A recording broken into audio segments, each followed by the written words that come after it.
The mayors of Auckland and Wellington are casting doubt on the government's proposed 4% cap on how much councils can increase rates. Wayne Brown suggested the cap would simply defer costs, while Andrew Little warned that access to council facilities could get more expensive to cover the difference. But as political correspondent Zane Small reports, the government wants councils to stop using ratepayers as, quote, ATM machines.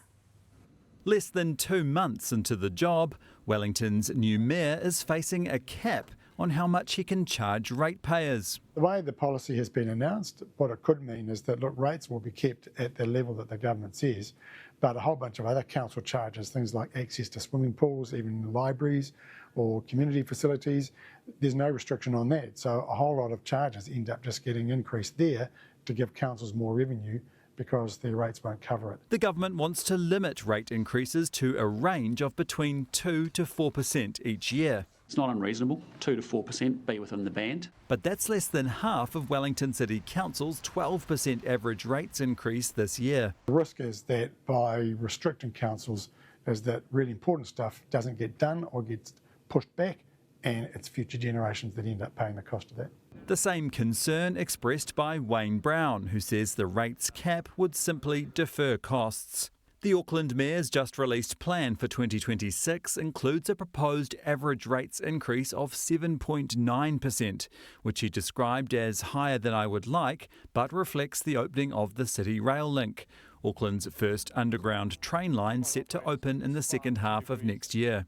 Councils have a responsibility to ensure that every single dollar of ratepayers' money is delivering value for money. And I think many ratepayers up and down this country have not been seeing that, including in Auckland. Councils would not be able to increase rates beyond 4% unless given permission from a regulator. Gisborne's mayor is hopeful that exemption would apply to her council, given the ongoing recovery from Cyclone Gabrielle. If you look at the Gisborne District Council at this stage, I add 2.5% to our rate bill just to cover recovery work. So we would like to see what are the parameters for those exemptions. Does it apply to work we need to do in the next while? The government has hinted that regions hit by natural disasters would be considered. Consultation on the rates cap proposal is open for 3 months. We expect councils to work within their budgets to find efficiencies rather than using ratepayers like ATM machines. But that's not always easy when you're paying for historical underinvestment and underspending on important community facilities. But it's the belt-tightening task set down for councils by the coalition government.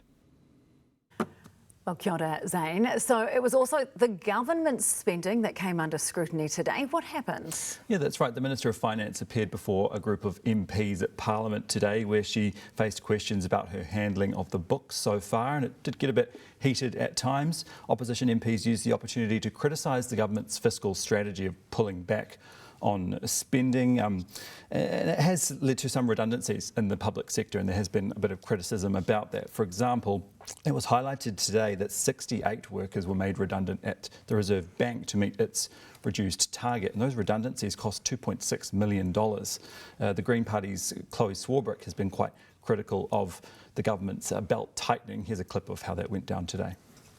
The sugar rush economics, which allowed inflation to hit generational highs and be sustained at those levels for a long time, has done a huge amount of damage to our economy. We are recovering from that. It will require ongoing discipline from the government. We can never again return to the days of reckless spending that has damaged our economy, it has damaged our books, it has damaged our... I guess the counterfactual to that... I guess the counterfactual to that would be reckless cuts, which in turn mean that we potentially end up needing to borrow more. Are you ruling out that you will need to borrow more? I completely disagree with that member's analysis. We have not been reckless. We have been careful and targeted. And what I'd also... Now, Sam, in that same meeting, Nicola Willis gave quite a strong indication that she is not willing to use taxpayer money to purchase offshore carbon credits to meet New Zealand's 2030 climate change commitments. She suggested the government would try to meet those targets domestically, but she didn't clarify how those targets would be met if that should fail. OK, Zane, thanks so much.